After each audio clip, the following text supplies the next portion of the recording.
Hi there. So today we're going to be going over how to create a new AI agent in your AI studio of Yobi. We're going to start by navigating to the left-hand side dashboard and clicking on AI Studio. And then from there, clicking on the new AI agent button, which brings us to a page of templated pre-made agents that all have their pre-curated rules to make setup a little easier. We're going to go ahead and use Kate, the dental receptionist, for today. And the first page that we'll come across is the identity page of the agent, which is where you can customize its name, company name, industry, and role in the company.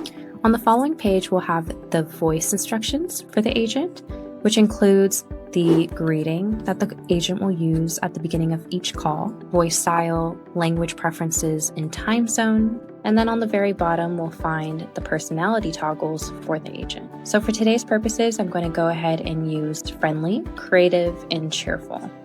On our next page is the skills of the agent, which includes the task assignments. This will be a list of triggers that occur during the calls or conversations that the agent handles, where it will create a task for your staff. For example, for Kate, she has a task for callers requesting to schedule an appointment, requesting staff to help answer a question, and billing inquiries. And then as we scroll down, we'll see a couple more settings, including call transfers, which is whenever you want the agent to direct a call to a human staff member rather than having the agent continue handling the call themselves. This can be set up for example, emergency calls where the doctor might want to take the call a little bit sooner. And then on the bottom here, we have follow-up text and text notifications.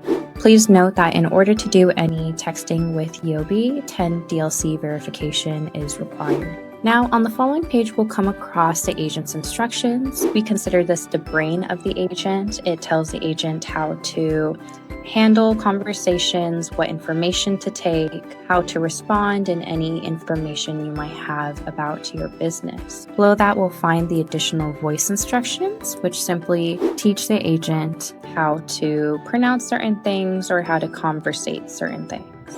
Lastly, we have the Connect page, which is where you will connect your agent to a phone number, a Facebook link, or a chat widget. And that concludes how to set up an AI agent in your AI studio.